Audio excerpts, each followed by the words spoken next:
Hi, Trae. It's nice to talk to you. Yeah, I'm so glad that you're here. We say it here and we mean it. We want to follow up with these programs. So the last time we got a little bit of the scope of what Washington HAF is. I want to make sure that our audience is reminded of that. Remind us, what is Washington HAF? So the Washington HAF is the Washington Homeowner Assistance Fund. It is a federally funded program that provides relief to Washington homeowners who have been hit hard by the pandemic. Yeah.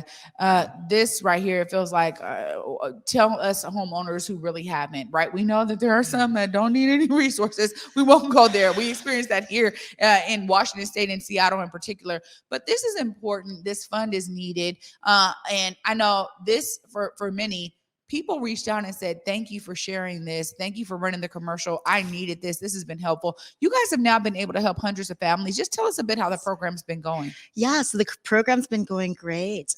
We've helped more than 300 families. I think last time Emily spoke, we had worked with about 100. And now in just like a couple of months, we've worked with more than 300. And so it's really going great.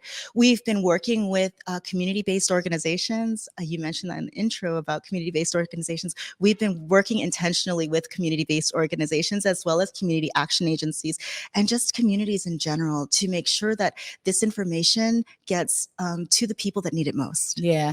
And that right there is what is necessary, because far too often we've seen these resources not hitting those who really need them. And it's one of those things where it's like, it just keeps the gaps when we talk about inequality and inequities going. Tell us a bit about your role as a marketing program manager for Washington HAF. How do you really fit into this entire puzzle that is all of these amazing programs y'all are running for homeowners? So yeah, for the Washington State Homeowner Assistance Fund, I do the marketing and the strategy. So I work with the Vita agency, who is amazing. Like, we absolutely love them, and I'm so grateful for them. But I work with them to create a strategy to reach, to be very intentional with our marketing and to be very intentional with how we are reaching out to the community. So right now, what we're doing is we are reaching out to the historically underserved and the people that normally would not have access to this federally funded program, like at first, because, you know, it immediately, when you post it everywhere, it gets disseminated everywhere, and then people that may not know or have access don't get that opportunity. So we're trying to flip it a little bit and reach out to community-based organizations, to community action agencies, to communities, and to news outlets like yourselves, to make sure that the people that need it most get it in their hands first. Yeah, this is something I really appreciate. Not only do I get to be a part of that, right, in terms of like media outlet, but I appreciate that more and more agencies are realizing we can't just broadcast it so broadly that then, because demand is there. It is. But we keep on seeing the inequity if we don't have intentionality in how we roll something like this out. And we have seen that time and time again with federal funding in particular, right? Yeah. And so I know a lot of folks were like, man, those COVID dollars didn't hit no Black businesses, Hispanic businesses, Native business. Like, where did that money go? And we realized when we started seeing some of the public data come back, it was like we had large white-led, big companies going after major portions of that money because it was open like that, and there was no way of like thinking about the balance. And it's not to say that they didn't need relief either, because there's some of them that really did, but this is really specific for Washington homeowners. And when I talk about this being able to help new and existing homeowners, just tell us a bit about how that affects those, because those could be two totally different populations, but tell us how it affects folks. So I think that when you are a homeowner, like whether you're new or you're older, there's all sorts of things that could happen, like your water breaks or you have all sorts of just issues that could come up, right? And it affects everybody differently. But I think the root of the problem is that like the pandemic hit everybody difficult. Like it gave everybody a hard time. And so if people were hit by the pandemic, we really want to provide funds and we really want to provide assistance so that they can help so that we can help them save their homes. And that's really, whether you're a new homeowner or an older homeowner, it doesn't really matter. It just matters if you have a past due mortgage or like past due property taxes, HOA, COA fees, or homeowner insurance, then we can help you. And that's the most important thing, is that we really just want to help. And we really want to give this information and funding to the people that need it. Yeah.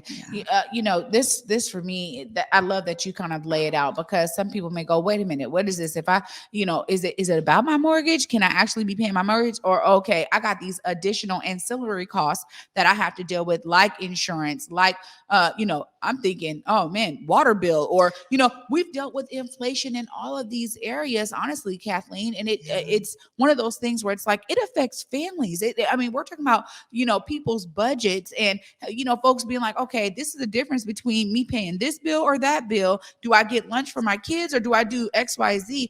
And for me, as a new homeowner and a mother, I find myself having that same kind of balance where I'm like, all right, guys, look, you guys better eat all the food that we're getting, because we don't have time to waste it. This is money going out the door. And now I got to think about all of these other inflation costs I'm dealing with when it comes to, now gas is maybe, getting a little bit more level, but we've all dealt with it, I think, collectively. One of the things I want to mention here, because I really think this is important, that Washington HAF was intentional about, getting someone like you on. For me, I see you and I go, hey, how are you being able to bring your lived experience into the role of marketing program manager at Washington HAF? Because that right there is also a layer of intentionality that now Washington HAF is bringing to say, we need diverse voices at the table. Tell us a bit about that and how that impacts what you do. Okay, well, that's a good question. So I moved here from Hawaii. And so in Hawaii, everybody is brown, right? And so moving to Seattle has been an eye-opener for me, because I am the minority. And I've experienced a lot of adversity. I'll call it that. I've experienced a lot of adversity moving here. And so I think I took that adversity, but like just backtracking a little bit, I have worked in Hawaii. I did work in constitutional law as well as civil rights. And I also was with my friend who, she is an advocate for the Black community. And so she has done a lot of spoken word events. And so I used to tag along with her and was a part of her activism. So I really tried to work hard at being understanding and empathetic of other voices.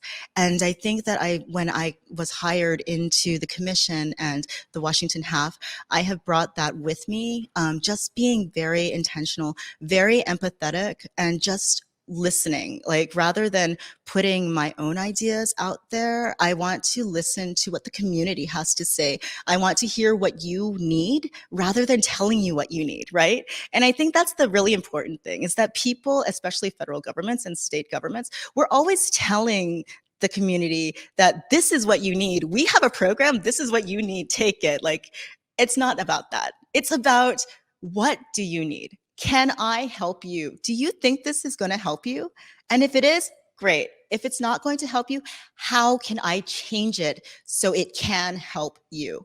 And I think it's flipping that script, and it's being intentional, and it's reminding people every single day, this is not about, we have something for you. This is about, will you accept our help? And how can we not get you, but how can we ask you to help us help you?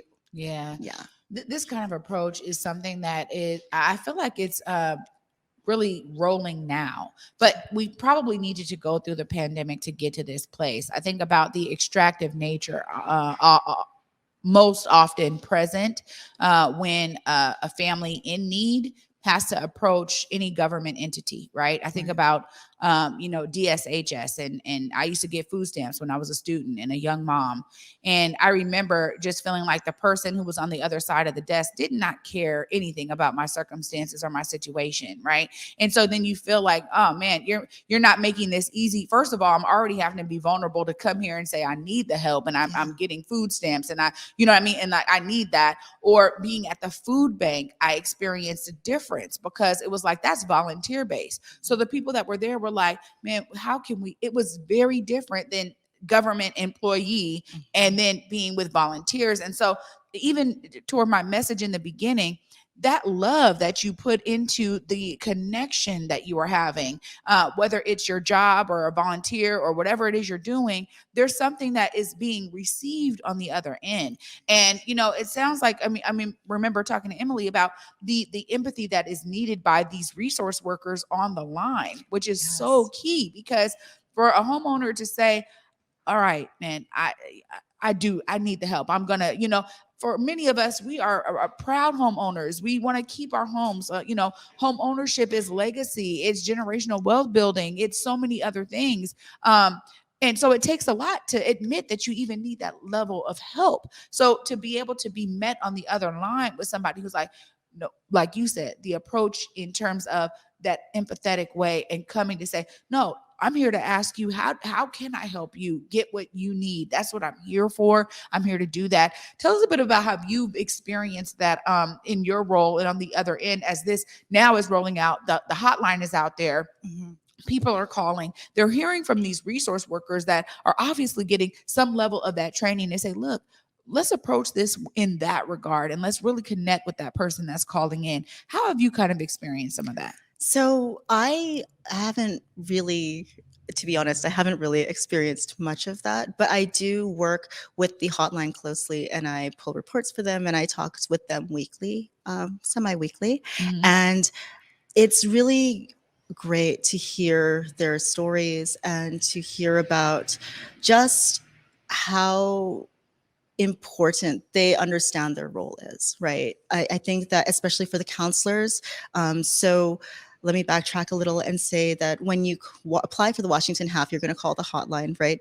You're going to call the hotline, and then that hotline is going to direct you to a specialist, and that specialist will be the first point of contact. And that first point of contact is really, they know that they're there to help you. And the thing is that they're trained, and they're empathetic, and they're understanding, because they know that it's so hard to reach out for help, right? It's really hard, especially when you are like us, right? Just, when you've been stepped on, and it's hard to say I need help. And so they understand that, and they know, just like we work together, and they know that we are intentionally reaching out to people that normally haven't, not normally, but that haven't been helped before, right? They know that we are doing that. And so they are also working intentionally to help and be more understanding, right? And just being there to say, how can we help you, right? And I think that that's the important part. And so once you speak with that specialist and you give them their information, they will then triage you to a housing counselor. And those housing counselors have many of them have more than a decade of experience of saving people's homes. And so they have that empathy too, right? They have that training, they have that understanding, they have that lived in life experience that is so important to being able to give people what they need. And so that's why it's so important. And that's why not me, but that's why Rich and Emily designed this program to be the way it is, because we want it to be helpful, and we want to be there every step of the way and make sure that everybody gets what they need. This is exactly what I'm talking about here. You're talking about folks that have over a decade, close to a decade of experience. That says something too, because after you've helped hundreds of families, you have a greater understanding of the nuanced circumstances that can bring that person to your line, right? And it's so much more than just like, oh, I'm at a customer service, or I'm just here as a representative, and I'm just gonna help get you to the next point. It's like, no, let me really hear where you're coming from. Let me be responsive to where you're coming from. That is necessary. And as you talk about it, it's true. There are so many people out there from the global majority that are not used to governmental programs really being there in terms of like a loving hand of assistance. And there's so many different stereotypes, particularly for folks from the global majority, that is like, oh, you're looking for these handouts. So there's a lot of people that are like, I got to steer clear of that. When we think about the amount of funds, I want to kind of get to some logistics here before I let you go. What kind of range are we talking about? If somebody, the pandemic hit people and it was like they couldn't pay mortgage for, maybe 3 to 6 months, what kind of wave of range of monies are we talking about in terms of help? Yeah, so the Washington HAF program can provide funds up to $60,000 in grants. Wow. For one family. Yes, ma'am. Yes. Wow.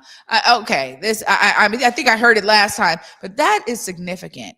That is significant. And that really can help people. I was interviewing somebody the other day and they're like, we want to help people get back to baseline. Now that is a baseline help, right? Yes. If I haven't been able to pay my mortgage and I got almost $60,000 in back mortgage or fees or whatever else, insurance, whatever else, and y'all can help me with that, that's saying a lot. So again, kudos to you, honestly, Kathleen, for being a part of this amazing team, for pulling this out and getting this rolled out. You guys still have funding available. You guys are still here to help families. I'm going to make sure I give you time to look right there in that camera. Let them know, how do they apply for Washington HAF? How do they go through the process? So, if you are facing hardship due to the pandemic, you can contact the hotline at 877 894 4663. That again is 877 894 4663. Or you can fill out a form on Washington HAF, that's Washington HAF, HAF.org. And there's a form on there that you can fill out and they'll call you back. Well, thank you so much for bringing Thank you your so lived much. experience to this role of marketing program manager there at Washington HAF. Kudos to you and the entire team for your intentionality, your empathy, your sense of care as you connect with these families and homeowners who are in need of assistance. I love this program. I love learning more about it and being able to share. And thank you for the update. You know, from 100 or so families to 300, that is huge. We definitely get to celebrate that. Kudos to you and the entire team for all the work you're doing. Kathleen, appreciate you being with me today. Thank you so much. I really appreciate being here. Absolutely. Wow.